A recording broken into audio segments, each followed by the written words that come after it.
Welcome to Backyard Plinking. My name is Charles, and like the title said, we're going to look at an optic today. But while we're doing this, I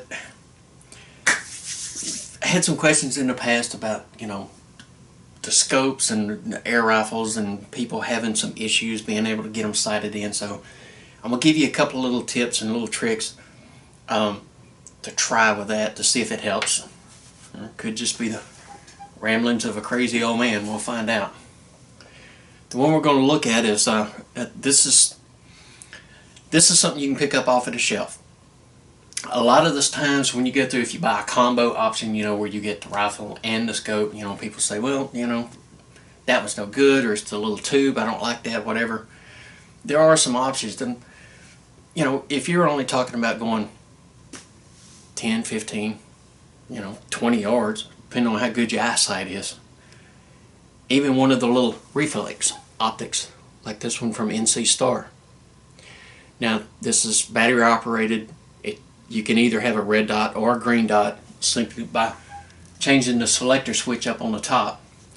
Now this one, and you need to look, because this one right here will mount either on a Weaver style mount or a dovetail. So, little Swiss arms, it's a dovetail. This is the one that's made into the barrel. Most of the times if you see something that's actually machined into the barrel, it's going to be a dovetail. You can have some different stuff, like, hang on, Gamma Piper Express. Now, you can see this thing is raised up pretty high, and see where it's actually mounted to it, but it's still a dovetail. Most of the time a Weaver mount, it's going to have a slot cut into it somewhere for the tensioning screw to drop into. And then there's, well, here's a good option. A Torque from Umarex, Picatinny style. But Umarex lists this thing, the mount on here, as a Weaver / Picatinny type mounting. So, first thing you need to do is look and see what you're going to mount it on. Find out what it is. If you're unsure, a lot of you guys know this. You just bear with me. But you need to find out and make for sure before you go buy something. Because you'll get it, you'll buy it, you'll bring it home, you'll unwrap it, and it won't fit anything you have. So, simple mounting. It does come with a really neat set of instructions. Well, here's a pretty good example. You can see the difference between the dovetail and the Weaver mount. Not just the distance, but you can see where the set screw is dropped lower. They do even send an extra battery. This thing is going to run you about 49 bucks. You can find them on any sporting goods shelf. A lot of the retailers, this, that, the other. NC Star makes some high-end stuff, some middle-of-the-range stuff, some But I do have some NC Star stuff on some modern equivalent firearms, and haven't had that many problems with it. They will send a Allen wrench in the kit to be able to adjust the windage and the elevation, and it's super simple, it's super easy to do. So, back to the scopes. One of the biggest things with any of the air rifles, and I'm guilty of it, when you go through to mount this thing, make sure that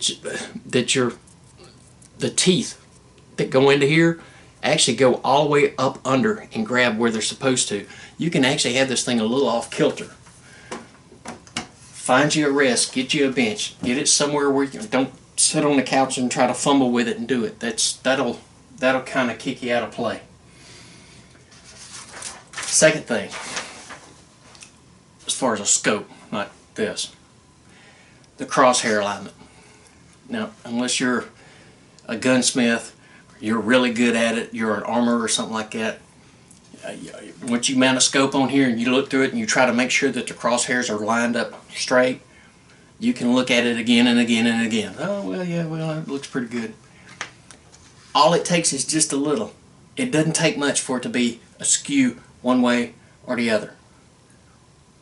Well, that's not bad at 4 feet.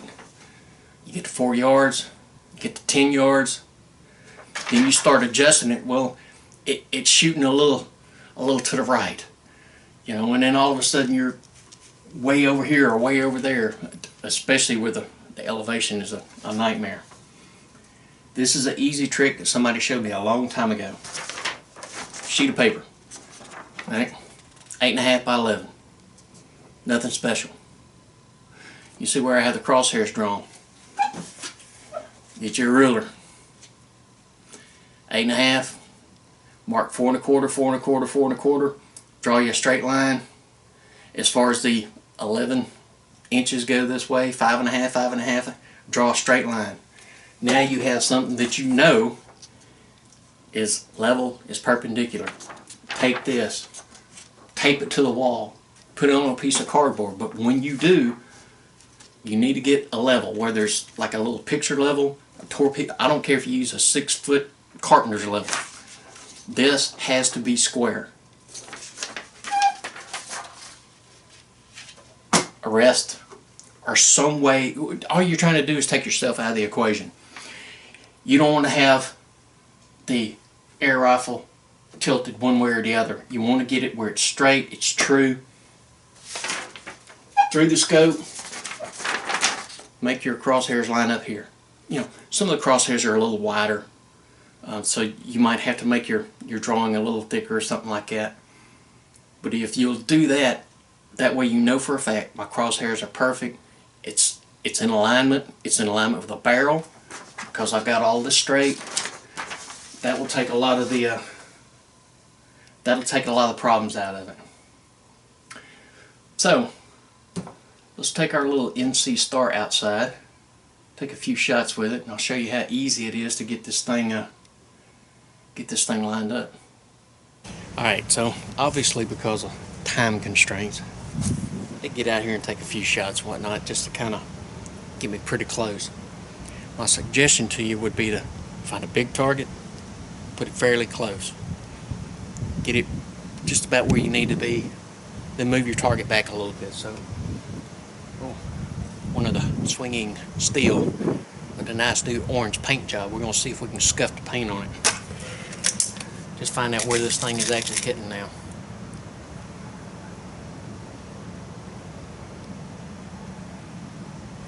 Somebody left a comment saying, "Well, you was wearing shades and stuff like that." People on YouTube do that. Try not to go blind. It says don't look at the sun. Alright.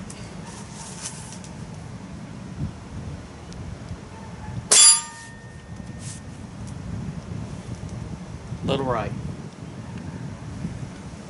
Easy enough. Glad it's summer. When you're adjusting these things, whether it's this one or any other, the red dot or some kind of a reflex optic, it's not like a regular scope where one click is a quarter turn, equals so and so, quarter inch at 100 yards or whatever. It doesn't take quite as much. You can actually overdo it pretty quick.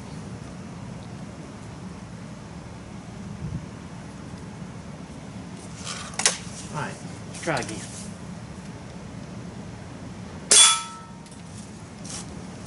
Just a hair shade low.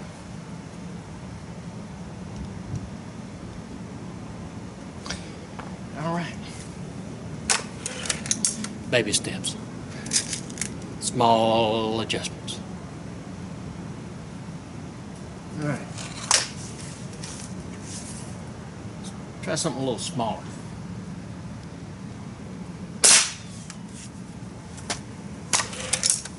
One more.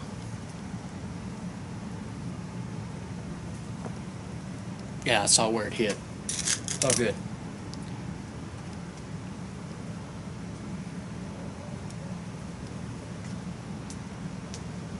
turn this thing up just a little bit. It's got different settings on there to make the, brighter or less bright. Of course, green wouldn't do you very much good in the middle of the afternoon.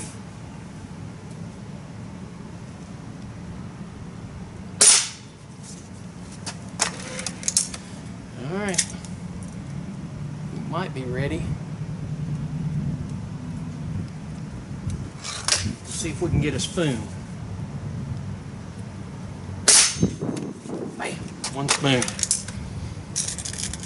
You might have to play with it a little bit. I mean, if you set it up for 10 yards, and you might have to make some adjustments for 15 or something like that, or instead of adjusting this, just adjust your aim. Sometimes it's easier that way.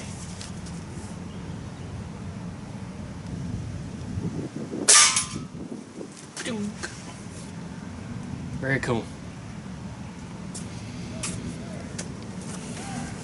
NC Star Reflex Optic.